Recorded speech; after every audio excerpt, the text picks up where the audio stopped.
காக்கும் கரை விநாயகருக்கு சரணம், பூண்டி மகானுக்கு அரோகரா. ஆடும் பரிவேலனி சேவலென பாடும் பணியே பணியாய் அருள்வாய், தேடும் கயமா முகனை சிறுவிர் சாடும் தனியானை சகோதரனே. விநாயக பெருமானுடைய தம்பியாகிய முருகப்பெருமானே, சேவலை கொடியாக உடையவனே, தாரகாசுரன் என்ற அசுரனை அழித்தவனே, இப்படிப்பட்ட பல பெருமைகளை உடையவனே அப்படின்ற ஒரு அற்புதமான வரிகளோடு நாம் கந்த புராணத்தினுடைய அத்தியாயத்தை மீண்டும் தொடருவோம். முருகப்பெருமான் பிறந்து விட்டார் மேருமலையிலே சரவண பொய்கையிலே. 6 கமலங்களில் அற்புதமாக உதித்த முருகப்பெருமானை பார்வதி தேவியானவள் அனைத்து ஓர் உருவாக்கினாள். அப்பொழுது 6 முகமும் 12 கரங்களும் கொண்டு அற்புத திருமேனியாக முருகப்பெருமான் அவதரித்தார். அவருக்கு சேனாதிபதியாக வீரவாகு விளங்கினார். 9 நவகாலிகள் என்று சொன்னோம் அல்லவா? அவர்களிலே 9 பேர் சேனாதிபதிகள். தலைமை சேனாதிபதியாக வீரவாகு விளங்கினார். இவர்கள் ஸ்கந்தகிரியை அமைத்து சூரபத்மனிடம் போர் செய்வதற்கான வேலையை பார்த்து கொண்டிருக்கின்றார்கள். அதற்கான நேரத்தை அவர்கள் நாடி சென்றிருக்கிறார்கள். ஏன்னா வலிய சென்றுதான் அவனிடம் நாம் சண்டை இழுக்க முடியும். ஏன்னா அவன் என்ன வரம் வாங்கியிருக்கான் சிவபெருமானிடம்? 1008 அண்டங்களையும் 108 யுகங்கள் ஆள வேண்டும் என்பது சிவபெருமான் அவனுக்கு இட்ட வரம். இந்த வரத்தினுடைய முடிவு இப்பொழுது தொடங்கிவிட்டது. இதற்கான காரணக்கர்த்தா யார்? முருகப்பெருமான் அல்லவா? சிவசக்தி ஐக்கியத்தால் உண்டான முருகப்பெருமானினால் சூரபத்மனுடைய அழிவு எழுதப்பட்டு விட்டது. இதை நிகழ்த்தி காட்ட வேண்டும் அல்லவா? அதற்கான தருணம் வர வேண்டும் அல்லவா? அதற்காக இப்பொழுது இந்த நிகழ்வு நடந்து கொண்டிருக்கின்றது. என்னன்னா, பிரம்மாவை சிறையில் அடைத்தார் முருகப்பெருமான். ஓம் என்ற பிரணவத்திற்கு அவருக்கு அர்த்தம் தெரியவில்லை. அதனால அப்பொழுது சிவபெருமான் குறுக்கிட்டு இப்படி செய்யக்கூடாத மகனே அப்படின்னு சொல்லும் பொழுது அவர் பிரணவத்தினுடைய பொருளை உபதேசித்தார். இதனால் தகப்பன் சுவாமி என்ற திருநாமத்தையும் பெற்றார் முருகப்பெருமான். மகாவிஷ்ணுவினுடைய கண்களில் இருந்து 2 பெண்கள் தோன்றினார்கள். ஒன்று அமிர்தவல்லி, இன்னொன்று சௌந்தரியவல்லி. இதுவரைக்கும் நாம முன் அத்தியாயத்துல பார்த்திருக்கலாம். இந்த 2 மகள்களையும் கூப்பிட்டு மகாவிஷ்ணு சொல்றாராம், நீங்கள் எதற்காக பிறந்தீர்கள் தெரியுமா? கந்த பெருமானை மணக்க வேண்டும். இதுதான் முருகப்பெருமானுக்கு நான் கொடுக்கக்கூடிய மிகப்பெரிய வெகுமதி, பரிசு அப்படின்னு சொல்றாராம். அப்பொழுது 2 பேரையும் அவர் தவம் செய்ய ஆசீர்வாதம் செய்து அனுப்புகின்றார். ஏன்னா முருகப்பெருமானை அவ்வளவு சுலபத்தில் அடைந்து விட முடியுமா? அதற்காக தவம் இருக்க வேண்டும் அல்லவா? ஏதாவது நாம மிகப்பெரிய மதிப்புள்ள பொருளை அடைய வேண்டும் என்று சொன்னால் அதற்கான முயற்சி நம்மிடம் வேண்டும் அல்லவா? அதற்கான முயற்சி என்பது என்ன? தவம் அல்லவா? இந்த தவத்தை நீங்கள் செய்யுங்கள் அப்படின்னு சொல்றாராம். இவங்க என்ன பண்றாங்க பாருங்க. 2 பிள்ளைகளும், 2 பெண் பிள்ளைகளும் தவம் செய்ய கிளம்பி விட்டார்கள். ஏன்னா இவங்க மகாவிஷ்ணுவினுடைய பெண் பிள்ளைகள். எவ்வளவு சௌந்தரியம் இருக்கும், எவ்வளவு செல்வாக்கு இருக்கும். ஏன்னா மகாலட்சுமி தாயானவள் இருக்கின்றாள் அல்லவா? இவர்கள் தவம் செய்ய வேண்டும் என்று சொன்னால் செல்வத்தை வேண்டாம் என்று உதறி தள்ளிவிட்டு தவம் செய்வதற்கு என்ற ஒரு மனோநிலை இருக்கின்றது. ஆடம்பரமான அணிகலன்கள் இருக்கக்கூடாது. அவர்கள் என்ன பண்றாங்க? வெண்பட்டு உடுத்தி நாணலையே தங்களுடைய உடம்பில் ஆடையாக உடுத்தி கொண்டு நாணல் கயிறை இடுப்பிலே சுற்றி கொண்டு அவர்கள் தவம் செய்ய கிளம்பி விடுகின்றார்கள். பலகாலம் தவம் இருக்கின்றார்கள். தவத்திற்கு மெஞ்சிய கந்த பெருமான் என்ன பண்றாரு? காட்சி கொடுத்து நான் உங்களை மணந்து கொள்கிறேன் என்ற வாக்கை கொடுக்கின்றார். ஆனா பாருங்க, முருகப்பெருமானுக்கு ஒரு முன் யோசனை உண்டு. மாமியார் மெச்சிய மருமகளாக விளங்க வேண்டும் அல்லவா? தாய் தகப்பனுடைய அனுமதியை பெற வேண்டும் அல்லவா? அதனால அவர்களுடைய சம்மதத்தை நாம பெற வேண்டும் என்பதற்காக அவர் என்ன பண்றாரு பாருங்க. முதல்ல நான் எதற்காக தோன்றினேன்? சூரபத்மனை அழிக்க வேண்டும், தாரகாசுரனையும் சிங்கமுகாசுரனையும் அழிக்க வேண்டும். இதற்காக படைக்கப்பட்டவன் நான். முதலில் இந்த வேலையை செய்து முடித்து விடுகின்றேன், பின்பு உங்களை நான் மனம் புரிந்து கொள்கின்றேன் என்ற ஒரு வாக்குறுதியை கொடுக்கின்றார்.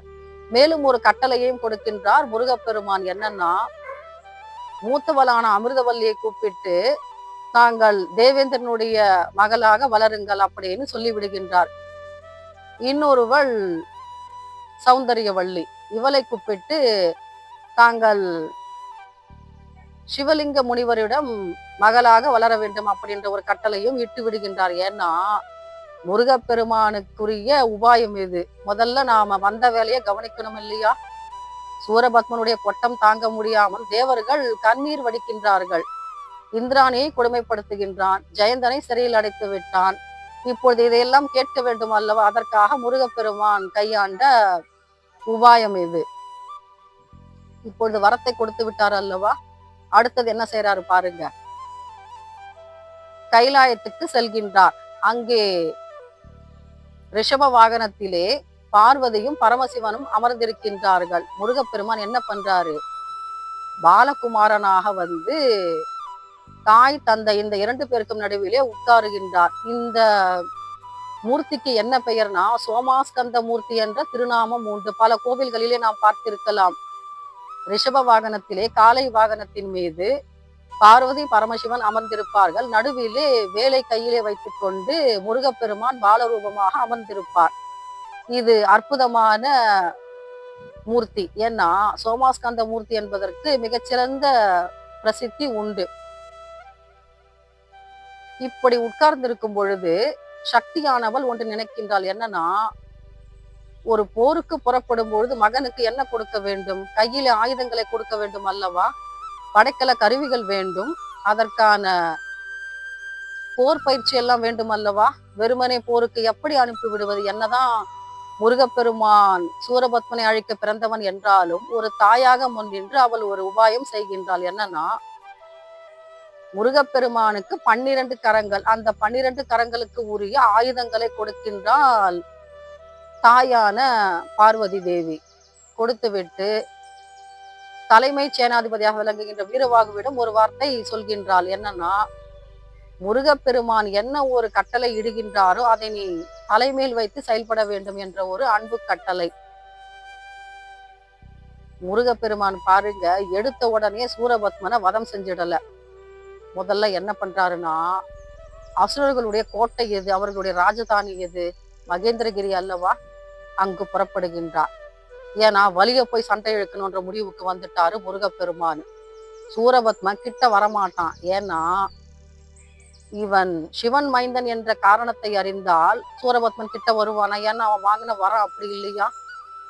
சிவபெருமானுடைய சக்தியால் அன்றி வேறு எதனாலும் உன்னை அழிக்க முடியாதுன்னு சிவபெருமானை திருவாய் மலர்ந்து அருள் இருக்கின்றார் அல்லவா? அவனுக்கான வரத்தை பின்பு எப்படி போய் அவன் தன்னுடைய மார்பை காட்டிக் கொள்வான்? நான் பெரிய வீரன், என்னிடம் சண்டையிடுங்கள்னு. வலிய போய் சண்டை எடுக்கின்ற முடிவுக்கு வந்து விட்டவுடன் முருகப்பெருமான் என்ன பண்றாரு? முதல்ல மகேந்திரகிரிக்கு புறப்படுகின்றார். தன்னுடைய போர் வீரர்களோடும் சேனாதிபதிகளோடும் படை வீரர்களோடும் புறப்பட்டு விட்டார். கையிலே ஆயுதங்களை ஏந்தி கொண்டு மகேந்திரகிரியை நோக்கி. அசுரப்படைகள் பாருங்கள் ரொம்பவும் ஆனந்தமாக இருக்கின்றார்கள். ஏன்னா நமக்கான அழிவு இப்ப கிடையாது, நம்மளை யாரும் கட்டுப்படுத்த முடியாது.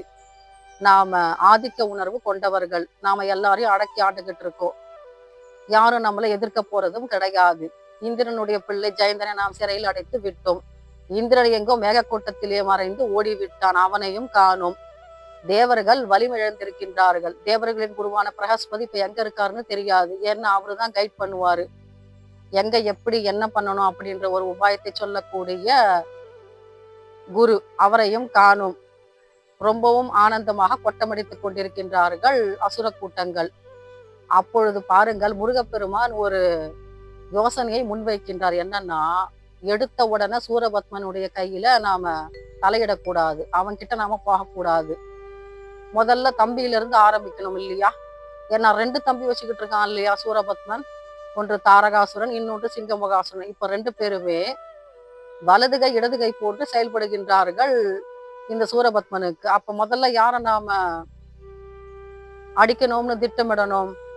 தாரகாசுரனை நாம குறி வைக்கணும், அவனிடம் நாம சண்டை இழுக்கணும் அப்படின்ற முடிவுக்கு வந்துட்டாரு முருகப்பெருமான். என்ன பண்றாருன்னா, சேனாதிபதிகளை எல்லாம் அழைச்சு சொல்றாராம், நாம தாரகாசுரன்ல இருந்து ஆரம்பிப்போம், அப்புறம் சிங்கமுகாசுரன் இருக்கிறான், 2 பேரையும் நாம போருக்கு எடுத்தோம்னு சொன்னாக்கா சூரபத்மனுக்கு இந்த செய்தி எட்டிவிடும். அவன் என்ன பண்ண, அவன் சும்மா இருப்பானா?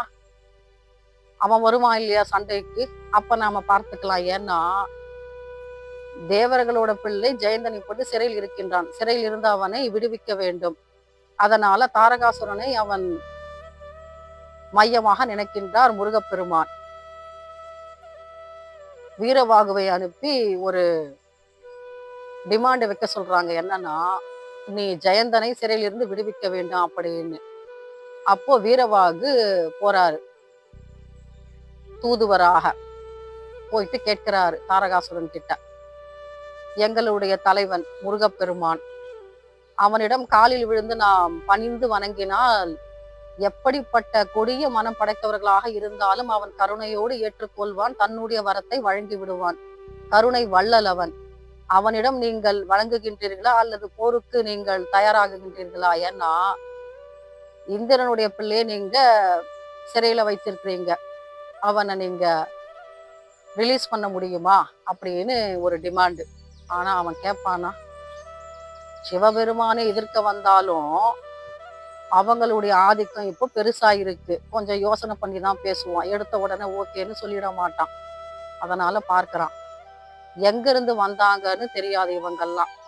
நாம சிவபெருமானை பார்த்திருக்கலாம், கைலாயத்துல வைகுந்தத்துல நாராயண பெருமாளை பார்த்திருக்கலாம், பல லோகங்களுக்கும் நாம சென்றிருக்கின்றோம், பல பேரை நாம் அடக்கி ஆண்டிருக்கின்றோம். ஆனால் யாருன்னு தெரியலையே, முருகப்பெருமான்னு சொல்றாங்க, யாருன்னு விசாரிக்கணும் இல்லையா? எடுத்த உடனே எப்படி நாம போருக்கு புறப்பட்டுட முடியும்?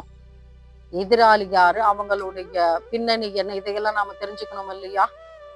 ஏன்னா போருக்கு அதுதானே முதன்மை. அதனால யோசனை பண்றான். வீரவாகு என்னவோ வந்துட்டாரு தாரகாசுரனுடைய கோட்டைக்கு. என்ன அங்கிருந்து ஆரம்பிக்கணும்ன்ற முடிவுக்கு வந்தாச்சுது முருகப்பெருமானுடைய படை வீரர்களும் சேனாதிபதிகளும். ஆனா கேட்கும் பொழுது தாரகாசுரன் ஒப்புக்கொள்ளவில்லை. என்ன பண்ணிட முடியும் இந்த மைந்தர்களால? நம்ம கிட்ட படைக்கல கருவிகள்லாம் இருக்கு இல்லையா? அசுர கூட்டங்களும் உண்டு, ஒன்றுக்கும் குறைவு கிடையாது. வீரத்திற்கு நாங்கள் அஞ்சியவர்கள் கிடையாது, நாங்கள் அடிபணியாதவர்கள் யாருக்கும். சிவனுக்கு மட்டுமே நாங்கள் தொண்டு செய்பவர்கள், அவரை மட்டுமே வணங்குபவர்கள், வேறு யாரும் எங்களுக்கு தெரியாது அப்படின்ற ஒரு உறுதியான மனம் கொண்டவர்கள் அசுர கூட்டங்கள். அவங்க ஒப்புக்கொள்ளவில்லை. முருகப்பெருமானுக்கு எப்பவுமே பொறுமை அதிகம். எவ்வளவுதான் நாம திட்டுனா கூட, ஆனா காலில் விழுந்து வணங்கிட்டோன்னு வச்சுக்கோங்க, 12 கரங்களாலும் வாரி வாரி வரங்களை வழங்கக்கூடிய கருணை மனம் படைத்தவன் முருகப்பெருமான். ஸ்கந்தகிரியை தலைமையிடமாக கொண்டு அவன் வாழ்பவன். வீரத்திற்கு மட்டும் கிடையாது, கருணைக்கும் முருகப்பெருமானுக்கு நாம் அடையாளம் சொல்ல வேண்டும். அப்படிப்பட்ட முருகப்பெருமான் என்ன பண்றாரு? வாய்ப்பு கொடுக்கணும் இல்லையா எதிராளிக்கு? எடுத்த உடனே எடுத்து அடிச்சிட முடியாது இல்லையா? அஸ்திரம் இருக்குன்னு, போர்க்கருவிகள் இருக்கு, படைக்கல கருவிகள் இருக்கு, போர் வீரர்கள் இருக்கிறார்கள் என்று சொல்லி. அதனால பொறுமையை கையாள்கின்றார் முருகப்பெருமான். அசுர கூட்டத்தினுடைய முடிவு எழுதப்பட்டு விட்டது, ஆனால் அதை எடுப்பதற்கு கொஞ்சம் காலதாமதமாகிறது, அவ்வளவுதான்.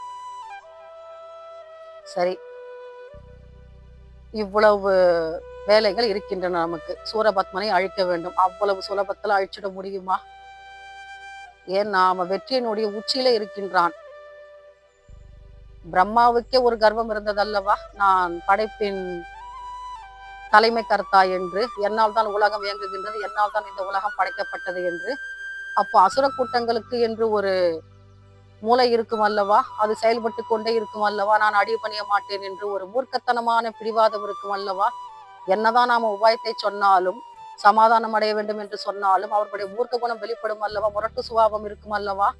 அதனால அவங்க யோசிக்கிறாங்க, இந்த படை வீரர்கள் யார், இந்த சேனாதிபதி எங்கிருந்து வந்தான் வீரவாகு, இவர்கள் எல்லாம் யார், இவர்கள் யார் வந்து நம்மை கேள்வி கேட்பதற்கும், ஜெயந்தனை சிறையில் இருந்து விடுவிக்க வேண்டும் என்று கட்டளை இடுவதற்கும், ஆணையிடுவதற்கும், இப்பொழுது வந்து வேண்டுதல் வைப்பதற்கும். இதனால யோசனை பண்றாங்களாம் அசுர கூட்டங்கள். என்ன பண்றாங்கன்னு தெரியாது. நாம அடுத்த அத்தியாயத்துல பார்க்கலாம் முருகப்பெருமானுடைய வீரத்தையும் அவனுடைய பராக்கிரமத்தையும், அன்னை பார்வதி தேவி அவனுக்கு கொடுத்த அற்புதமான சக்தியை பற்றியும் நாம அடுத்த அத்தியாயத்தில் பார்த்து முருகப்பெருமானுடைய பெருமையை நாம கேட்டுக்கொண்டே இருக்கலாம். ஏன்னா அவ்வளவு அருமையும் புண்ணியமும் வாய்ந்தது கந்த புராணம். கச்சியப்ப சிவாச்சாரியால் இயற்றப்பட்ட அருமையான கந்த புராணத்தினுடைய அடுத்த அத்தியாயத்தில் நாம் சந்திப்போம். அதுவரை நாம் கந்தனை சிந்தனை செய்து கொண்டிருப்போம். ஏன்னா அசுர கூட்டங்களுக்குன்னு கொஞ்சம் நாம காலம் கொடுக்கணும் இல்லையா, கால அவகாசம். அவங்க என்ன பண்றாங்கன்னு பார்க்கலாம். அடுத்தது தேவர்களுக்கு இப்பொழுது காவலாக விளங்குகின்ற முருகப்பெருமானுடைய நிலைமை என்ன என்பதை பற்றி நாம் அடுத்த அத்தியாயத்தில் பார்க்கலாம். அதுவரை நாம் வேலும் மயிலும் சேவலும் துணை என்று நாம் நம்பிக்கொண்டிருப்போம் கந்தனினுடைய திருவடிகளையே. மீண்டும் சந்திப்போம் அடுத்த அத்தியாயத்திலே. காக்கும் கரை விநாயகருக்கு சரணம், பூண்டி மகானுக்கு அரோகரா.